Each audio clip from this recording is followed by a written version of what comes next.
Hello and welcome to all dear students. मैं कुलदीप एक बार पुनः आपका स्वागत करता हूं तोमर एकेडमी के इस यूट्यूब चैनल पर। देखिए, आज मैं ज्योग्राफी का एक नया टॉपिक आपके सामने लेकर आया हूं। पिछले वीडियो में हमने दर्रों के बारे में पढ़ लिया था।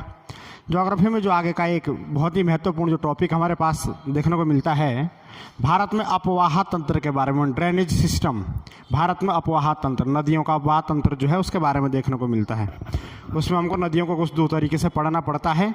प्रायद्वीपीय भारत की नदियां अलग है, हिमालय की नदियां अलग है। हिमालय के मुख्य 3 नदियों का हमको क्या देखना पड़ता है, 3 नदियों के बारे में हमको पढ़ना पड़ता है। 3 नदियों का अपवाह तंत्र, जिसमें आपका सबसे पहले आती है सिंधु नदी, फिर गंगा और ब्रह्मपुत्र। बाकी दक्षिण भारत में प्रायद्वीपीय भारत की नदियां हैं कुछ, उनके बारे में पढ़ना पड़ता है।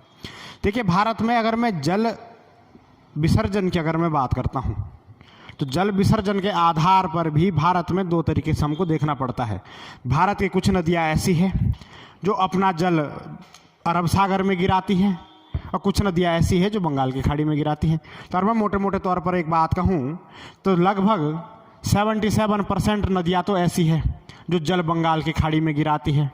23% ऐसी है जो अरब के सागर में गिराती है, जैसे कि 23% में सिंधु नदी हो गई, नर्मदा, ताप्ती वगैरह, जो अरब के सागर में अपने आप को जल को विसर्जित करती है। नदियों का प्राचीन काल से ही किसी भी देश, किसी भी सभ्यता पर बहुत ज़्यादा प्रभाव रहा है।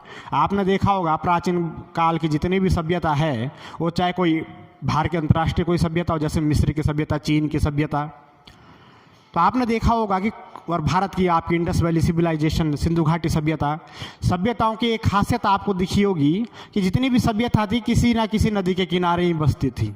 यानी कि नदी से ही आप जो है, जल ही जीवन है ना, तो नदी के कारण के किनारे ही कोई भी सभ्यता विकसित हुआ करती थी। सिंधु घाटी सभ्यता सिंधु नदी के किनारे हम बोलते हैं, मिस्र की सभ्यता नील नदी के किनारे, और आपको पता है चीन की सभ्यता एक यांगहो नाम की नदी आती है, चीन की पीली नदी जिसको बोला जाता है, उसके किनारे थी। तो अपवाह तंत्र के बारे में मैंने आपको थोड़ी डिटेल से बता दिया है कि क्या होता है। जिस क्षेत्र में नदी का अपवाह क्षेत्र जो होता है नदी का, जिस क्षेत्र में, उसको अपवाह तंत्र बोला जाता है। कोई इशू नहीं है, देखे तो इसको अच्छे से, है ना। बाकी हमको आज एक नदी तंत्र के बारे में पढ़ना है, जिसमें सिंधु नदी तंत्र के बारे में हम पहले डिस्कस करेंगे। भारत को आप एक चीज़ और ध्यान रखना, भारत में बहुत सारी नदियां पाई जाती हैं, नदियों का एक तरीके से जाल है। तो ध्यान रखना, भारत को नदियों का देश भी कहा जाता है, नदियों का देश कहा जाता है भारत, ये चीज़ आप ध्यान रखना। तो पहले हम क्या करते हैं, उत्तर भारत से हिमालय नदियों को देखते हैं। हिमालय नदियाँ जो है तीव्र प्रभाव वाली होती है, इसमें कोई अतिशोक्ति नहीं है, आपको पता ही है, पहाड़ों से आएगी तो स्पीड तो तेज़ होगी ही। बाकी इसमें बी शेप की घाटियाँ बनाती हैं। जैसे सिंधु नदी एक बुंजी नामक स्थान पर भारत का सबसे बड़ा खंड बनाती है, इसके बारे में डिस्कस करते हैं। तो आज का हमारा टॉपिक रहेगा सिंधु नदी तंत्र। इसके बारे में देखते हैं, Indus river drainage system, Sindhu नदी तंत्र के बारे में देखते हैं भाई, अपवाह तंत्र सिंधु नदी का। एक एक चीज़ को देखना, मैं यहाँ पर मैप इसका बना रहा हूँ। कोई डाउट हो तो आप कमेंट करके ज़रूर बोलना, कहीं पर कुछ अगर मिस्टेक होती है तो ज़रूर आप इस चीज़ को जो है पूछ सकते हो, है ना। चलिए शुरू करते हैं, सिंधु नदी के बारे में देखते हैं। एक जगह है आपकी मानसरोवर के पास, चलते हैं, कैलाश पर्वत। ये हमने देख लिया क्या है, कैलाश पर्वत श्रेणी है भाई, कैलाश पर्वत श्रेणी। कैलाश पर्वत श्रेणी के पास, इस श्रेणी के अंतर्गत एक ग्लेशियर पड़ता है, और इस ग्लेशियर का नाम है, इस ग्लेशियर का जो नाम है, इस ग्लेशियर का नाम है चेमायुंगडुंग नामक का ग्लेशियर। चेमायुंगडुंग नाम का क्या है, ग्लेशियर है। तिब्बत के पास है भाई, कैलाश पर्वत होती है, आपको पता ही है, तिब्बत वाले क्षेत्र में चीन का कब्जा है इस पर। तो चेमायुंगडुंग नाम के ग्लेशियर से पर्टिकुलर अगर मैं बात करता हूं तो यहां पर एक जगह है, नाम है बोखरचू। क्या जगह है, बोखरचू। चेमायुंगडुंग ग्लेशियर पर्टिकुलर अगर नाम की मैं बात करता हूं तो बोखरचू नाम की जगह है। जैसे कि अगर मैं गंगा की बात करता हूँ, हमारी गंगा नदी जो है वो गंगोत्री ग्लेशियर से गोमुख नामक स्थान से निकलती है। उसी तरीके से ग्लेशियर का नाम है चेमायुंगडुंग, और उस जगह का नाम है जहाँ से ये निकलती है बोखरचू। नाम की जगह है। वहाँ से सिंधु नदी का क्या होता है बेटा, वहाँ से सिंधु नदी का उद्गम होता है। इस तरीके से आती है सिंधु नदी ये, और भारत में प्रवेश करती है। इसको हम ये क्या है, हमारी इंडस नदी है, सिंधु नदी है भाई। कोई दिक्कत किसी को? इस तरीके से सिंधु नदी आती है। तो जहाँ से भारत में सिंधु नदी एंट्री करती है, आपको मैं एक चीज़ समझा रहा हूँ, एक मिनट आप रुको। ये आपको पता है वर्तमान समय में ऊपर वाला क्षेत्र लद्दाख बन चुका है ना। ये कुछ इस तरीके का जो आपका ये क्षेत्र बना हुआ है, ये आपका HP वाला क्षेत्र हो जाएगा, हिमाचल वाला क्षेत्र है, ठीक है। बाकी ये जम्मू कश्मीर वाला क्षेत्र, ये आपका पंजाब वाला क्षेत्र है, ये इधर वाला ये, ठीक है। ये लद्दाख वाला रीजन है ऊपर। लद्दाख तो अब सबसे बड़ा जिला बन चुका है ना, केंद्र शासित प्रदेश लेह जिला। तो आपको ध्यान रखना है, सिंधु नदी लद्दाख के लेह जिले से बहती है, लेह जिले में प्रवेश करती है। ये प्रश्न बहुत महत्वपूर्ण, मैं आपको बता देता हूँ। तो जिस जगह से सिंधु नदी भारत में प्रवेश करती है, इस पॉइंट का आप ध्यान रखना। इस पॉइंट का नाम है, इस जगह का नाम है दमचौक। दमचौक नामक स्थान से सिंधु नदी भारत में क्या करती है बेटा, एंट्री करती है। दमचौक नामक स्थान से सिंधु नदी भारत में क्या करती है, एंट्री करती है। देखिए जहाँ जहाँ पर स्थान महत्वपूर्ण होगा उसके नीचे में रेड मार्कर से जहाँ पर रेड मार्कर से अंडरलाइन हो, समझ लेना स्थान है ये, ठीक है। चलिए, दमचौक नामक स्थान से भारत में एंट्री करती है, और यहाँ से जब भारत में एंट्री करती है इस जगह से, तो यहाँ पर ये कुछ इस तरीके से जाती है। इसमें यहाँ पर एक नदी मिलती है, उस नदी का नाम है श्योक नदी। क्या नाम है इस नदी का? श्योक नदी। तिब्बत वाले क्षेत्र से आती है श्योक नदी, बहुत महत्वपूर्ण। जहाँ पर नदी होगी बेटा वहाँ मैं क्या कर दूंगा, स्टार लगा दूंगा। ध्यान रखना वो क्या है, एक स्टार है नदी। श्योक नदी सबसे पहले इसमें मिलती है सिंधु नदी में जब एंट्री करती है भारत में। रेड पेन से मैं सिंधु नदी का चित्र बना रहा हूँ, श्योक नदी मिलती है भाई, ठीक है। जब इसके बाद जब ये सिंधु नदी हमारे भारत में प्रवेश करती है, तो आप ध्यान रखना यहाँ पर एक श्रेणी है लद्दाख पर्वत श्रेणी। थोड़ा नीचे बनाता हूँ, लद्दाख पर्वत श्रेणी। यहाँ से क्या करती है, लद्दाख पर्वत श्रेणी को काटकर इस तरीके से आएगी, काटकर, और यहाँ पर नीचे श्रेणी है जास्कर और लद्दाख के बीच में। ये कौन सी है? जास्कर। ऊपर कौन सी है? लद्दाख। प्रश्न बहुत बार पूछा गया है, लद्दाख श्रेणी है। इस तरीके से सिंधु नदी यहाँ पर लद्दाख श्रेणी को काटकर यहाँ से सीधी बहती है इस तरीके सॉरी इस तरीके से जाएगी बहकर, और यहाँ से आप सीधा ध्यान रखोगे इसके नाम पर। यहीं पर एक जगह है, नाम है बेटा, जहाँ से ये लद्दाख श्रेणी को काटती है, इस जगह को बोलते हैं, क्या बोलते हैं इस जगह को? इस जगह को बोला जाता है, एक नाम इस जगह को दिया जाता है। इस जगह को बोलते हैं दुगाती स्थान, इसको बोलते हैं दुगाती से ये यहाँ पर लद्दाख को काटकर आगे जाती है जास्कर श्रेणी के बीच में। इस जगह इस तरीके से बहकर आ रही है, कोई दिक्कत नहीं है। अब आप यहाँ पर एक चीज़ और ध्यान रखना, जब दमचौक से एंट्री करती है, लद्दाख को काट कर जाती है, लद्दाख और जास्कर श्रेणी के बीच में बहती है, उसके बाद आप ध्यान रखना इस क्षेत्र में एक जगह है गिलगिट नाम की एक जगह है। उसी गिलगिट को ही बुंजी भी बोला जाता है, बुंजी। वहीं पर कोई बुंजी नाम की जगह है। बुंजी नामक स्थान पर भारत के सबसे बड़े महाखंड का निर्माण करती है सिंधु नदी। बुंजी नामक स्थान पर, क्या बोला मैंने? बुंजी नामक स्थान पर, बुंजी नामक स्थान पर भारत के सबसे गहरे महाखंड का निर्माण करती है सिंधु नदी, और इस महाखंड की जो गहराई है वो है 5200 मीटर। ध्यान रखना, बुंजी नामक स्थान पर। इस तरीके से आगे निकल जाती है सिंधु नदी, और यहाँ से जहाँ से ये बाहर निकलती है, इस क्षेत्र को, इस जगह को बोला जाता है चिल्लास। क्या बोला जाता है? चिल्लास बोला जाता है, चिल्लास। या कहीं कहीं किसी किताब में इस जगह का नाम चिल्लड़ भी मिलता है। चिल्लड़ नामक स्थान से भारत से बाहर निकल जाती है और पाकिस्तान में प्रवेश करती है। बहुत बहुत बहुत महत्वपूर्ण। समझ आ रहा है कि नहीं आ रहा है भाई? हमने देखा, और जब ये आगे जाती तो इसमें यहाँ पर पंचनद मिलता है, मिठनकोट नाम की जगह है जहाँ पर पंचनद इसमें मिलेगी, 5 नदियाँ इसमें मिलेगी।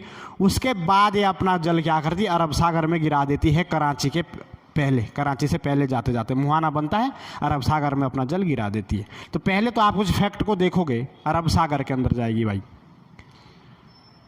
चेमायुंगडुंग ग्लेशियर से निकलती है बोखरचू नाम के स्थान से। यहाँ से लेकर यहाँ तक इसकी टोटल जो लंबाई है सिंधु नदी की, आप ध्यान रखोगे 2880 किलोमीटर है। कितनी है? 2880 किलोमीटर टोटल सिंधु नदी की लंबाई 2880 किलोमीटर है। चलिए, अगर मैं बात करता हूं भारत वाले क्षेत्र में कितना इसका क्षेत्र है, तो भारत में आप ध्यान रखना, भारत में ये केवल 1114 किलोमीटर के क्षेत्र में बहती है। भारत में केवल 1114 किलोमीटर के क्षेत्र में बहती है। इसके बाद ये पूरा जो इसका एरिया है, ये आपका ध्यान रखना है 2880 किलोमीटर की इसकी टोटल क्या है बेटा? लेंथ है सिंधु नदी की। ध्यान रखना, दमचौक से भारत में एंट्री करती है, चिल्लास से भारत से बाहर निकल जाती है। यहाँ पर छोटी मोटी कुछ नदियाँ हैं, जैसे एक नदी इधर से आती है आपकी, उस गोमल नाम की नदी यहाँ पर मिल जाती है, गोमल। इस नदी का नाम क्या है? गोमल, गोमल नदी, ठीक है। बाकी यहाँ पर एक काबुल नदी इसमें मिलती है, काबुल। छोटी मोटी नदियां हैं, इसके बारे में उतना डिस्कस नहीं करते हैं। पंचनद के बारे में देखते हैं। तो आप अब ध्यान रखना, जो मैं बता रहा हूं यहां पर ध्यान रखना, इस जगह पर ये सिंधु नदी है ना, ये यहां भी सिंधु, इसको मैं लिख रहा हूं है ना, सिंधु नदी। इस जगह पर जम्मू कश्मीर वाले क्षेत्र में यहां पर एक झील है।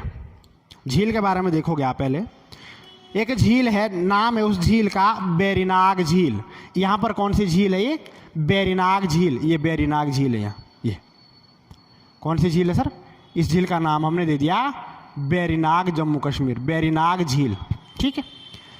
बेरीनाग झील के पास एक जगह है, उस जगह का नाम है शेषनाग झरना। शेषनाग नाम का झरना है। देखिए, क्वेश्चन क्लियर हो गया। शेषनाग झरना कहाँ है? जम्मू कश्मीर में है।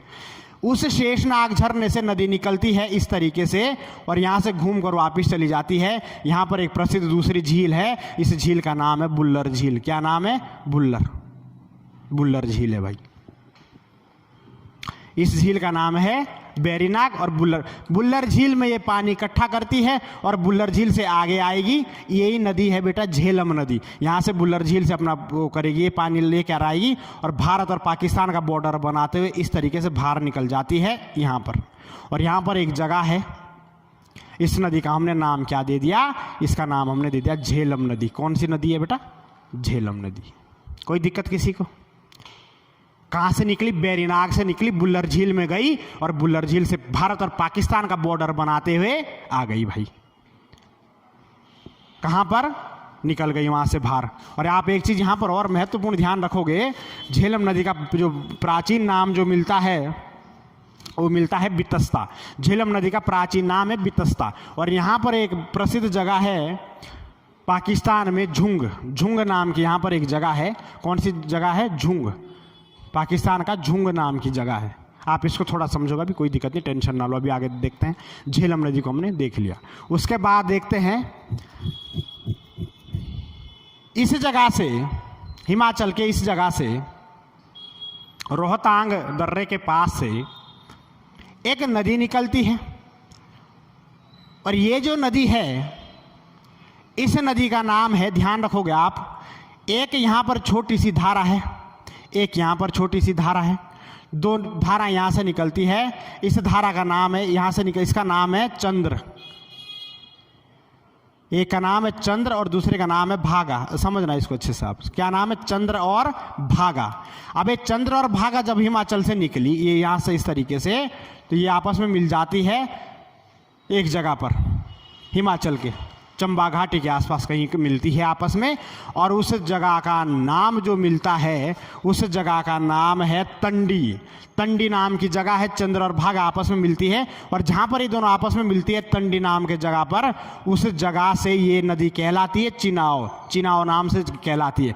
और हिमाचल और उसके पंजाब के बॉर्डर से होते हुए बहकर इस तरीके से प्रवेश करती है पाकिस्तान में, और झुंग नामक स्थान में किस में मिल जाती है? झेलम नदी में मिल जाती है। इस नदी का नाम क्या है सर? इस नदी का नाम है चिनाव।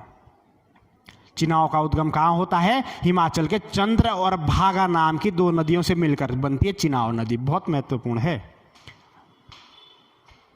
अब आप ध्यान रखना, चिनाव नदी जल आयतन धारण क्षमता के कारण सबसे बड़ी सिंधु की सहायक नदी है। सिंधु की सबसे बड़ी सहायक नदी कौन सी है?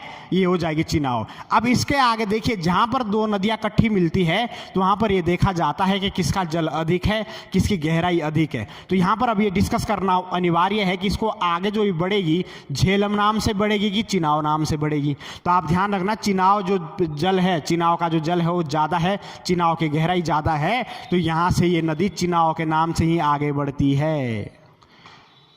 ये झेलम इसमें यहाँ पर समाप्त हो गई, चिनाव नाम से आगे बढ़ती है।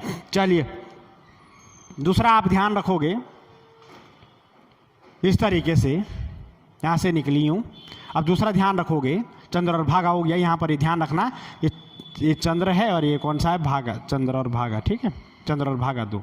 अब यहाँ पर शिव के किसकी बात हो रही है? रोहतांग दर्रे के ही पश्चिम भाग से एक नदी का ओरिजिन होता है, एक रिवर का ओरिजिन और होता है इस जगह से, रोहतांग दर्रे के। इस नदी हिमाचल से ही होता है। ये नदी जाती है बिल्कुल एग्जिट हिमाचल और उसके पंजाब के बॉर्डर पर, ये भी बॉर्डर बनाती है दोनों का, ठीक है। बल्कि जो इससे पहले मैं चिनाव की बात करता, चिनाव थोड़ा ऊपर जाती है, लेकिन हिमाचल और इसका पंजाब के बॉर्डर पर बहती है। इस नदी का नाम है रावी नदी और ये आगे चली जाएगी, ये इस जगह पर मिलेगी आगे जाकर। और जहाँ पर रावी नदी मिलती है, ये कौन सी नदी है? रावी। जहाँ पर रावी नदी मिलती है, इस जगह का नाम है, इस पॉइंट का नाम है सराय सिंधु। सराय सिंधु नाम की जगह है। कौन सी जगह है? सराय सिंधु। सराय सिंधु में मिलती है कौन सी नदी? रावी और चिनाव। और झेलम और चिनाव मिलती है झुंग नामक स्थान पर। ध्यान रखिएगा, बहुत महत्वपूर्ण है। अब इसी रोहतांग दर्रे के दक्षिण में एक कुंड पड़ता है, कुंड का नाम है ब्यास कुंड। कौन सा कुंड है? ब्यास कुंड। ब्यास कुंड से एक नदी और निकलती है, एक नदी का ओरिजिन होता है, उस नदी का नाम है ब्यास नदी। और इस ब्यास कुंड से निकलकर ये नदी इस तरीके से जाएगी पंजाब के इस जगह पर रुक जाएगी। पंजाब अभी समझते हैं इस नदी का नाम क्या है। इसका नाम है ब्यास।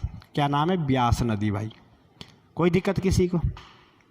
लास्ट जो चिनाव की जो सिंधु की जो सहायक नदी है, वो आप फिर से इसी के मानसरोवर झील के पास आओगे, कैलाश पर्वत के पास एक जगह है, उस जगह का नाम है राकस ताल। क्या नाम है? राकस ताल। राकस ताल से एक नदी का ओरिजिन होता है जिसका प्राचीन नाम मिलता है शतुद्री नदी, हम कहते हैं सतलज नदी। तो ये सतलज नदी निकली भाई, ये इस तरीके से राकस ताल से इसका ओरिजिन हुआ। भारत में हिमाचल में एक जगह है, नाम है शिपकिला दर्रा। शिपकिला दर्रे से भारत में प्रवेश करती है, शिपकिला दर्रे से प्रवेश करती है और इसी दर्रे से होते हुए आगे जाएगी और पंजाब के मैदानी भाग में प्रवेश करेगी और ब्यास नदी में मिल जाएगी। और जहाँ पर ये ब्यास नदी में मिलती है, इस जगह का नाम है हरिके। हरिके नामक स्थान है, बहुत बार पेपर में पूछा गया क्वेश्चन है। हरिके नामक स्थान में क्या होती है? ब्यास नदी और सतलज नदी आपस में मिल जाती है। और इसी हरिके नामक जगह से ब्यास और सतलज के मिलन बिंदु से इंदिरा गांधी नहर निकाली गई थी भारत के थार के मरुस्थलीय क्षेत्र के लिए। इंदिरा गांधी नहर पंजाब वाले क्षेत्र के थार के मरुस्थल के क्षेत्र में सिंचाई का काम करती है। इंदिरा गांधी नहर कहाँ से निकाली गई? पंजाब के हरिके नामक स्थान से।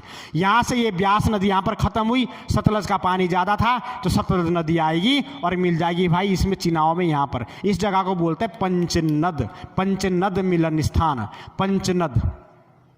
कोई दिक्कत किसी को? यहाँ पर दोनों मिली और यहाँ से आगे पंचनद से आगे बढ़कर यहाँ से अब पांचों नदियों की संयुक्त धारा आगे बह रही है चिनाव नाम से। परसों के यूपीएससी के पेपर में प्रश्न आया हुआ था एक, परसों अगर आप लोगों ने यूपीएससी के पेपर देखा होगा, प्री में पूछा गया था कि ये पंचनद किस नदी के नाम से आगे मिलती है। ध्यान रखना, चिनाव के नाम से होगा इसका उत्तर। चिनाव ऑप्शन में सतलुज और चिनाव पे कंफ्यूज हो रहे हैं सब, लेकिन चिनाव सबसे बड़ी सिंधु की सहायक नदी है, जल धारण क्षमता सबसे अधिक है। अब चिनाव अपने साथ रावी और सतलज का झेलम का जल लेकर आ रही है और सतलज केवल ब्यास का जल लेकर आ रही है, तो ज़्यादा जल तो चिनाव का ही होगा ना। तो चिनाव नाम से आगे बहेगी और पंचनद की संयुक्त धारा आगे जाती है। और कराची नामक स्थान है आपका पाकिस्तान में, कराची से पहले एक जगह पड़ती है, इस जगह का नाम है मिठनकोट। क्या नाम है? मिठनकोट। मिठनकोट नामक स्थान पर पंचनद का मिलन हो जाता है सिंधु नदी में। बहुत बहुत बहुत महत्वपूर्ण। समझ आ रहा कि नहीं आ रहा भाई? इस तरीके से पूरा सिंधु नदी तंत्र के बारे में हमने देखा। अभी ये पूरा आप एक बार फिर देखोगे, क्योंकि मैं फैक्ट इसके बारे में बताता हूँ। जब आप इस वीडियो को देखो तो आप क्या करोगे, पेपर और पेन साथ रखना और लिखते रहना। मैं महत्वपूर्ण चीज़ें बता रहा हूँ। सिंधु नदी तंत्र के बारे में पढ़ रहे थे।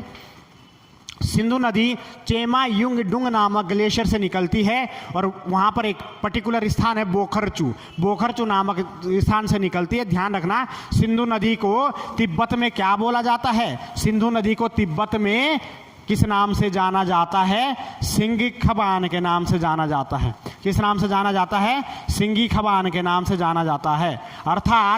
अर्थात सिंगी खबान का मतलब होता है शेरमुख। शेरमुख के नाम से जाना जाता है सिंधु नदी को। कहाँ पर? तिब्बत में। वहाँ से निकली, भारत में सबसे पहला स्टेशन होगा दमचौक। दमचौक से भारत में एंट्री करती है और लद्दाख पर्वत श्रेणी को काटकर लद्दाख और जास्कर श्रेणी के बीच में बहती है और गिलगिट नामक स्थान पर, बुंजी नामक स्थान पर भारत के सबसे गहरे गोर्ज का निर्माण करती है, सबसे गहरे महाखंड का निर्माण करती है। और उस महाखंड की गहराई कितनी? 5200 मीटर। वहां से आगे जाएगी। टोटल जो है, आप ध्यान रखना, चिल्लास नाम का स्थान है। चिल्लास नाम के स्थान से पाकिस्तान में प्रवेश कर जाएगी। भाई कोई दिक्कत नहीं है। समझ रहे हो कि नहीं समझ रहे हो? ध्यान रखना, भारत में इसकी टोटल लेंथ कितनी है? 1114 किलोमीटर। और अगर सिंधु नदी की टोटल लंबाई की बात करता हूं, टोटल लंबाई हो जाएगी यहां से लेकर यहां तक, इसकी पूरी लंबाई होती है 2880 किलोमीटर, 2880 किलोमीटर।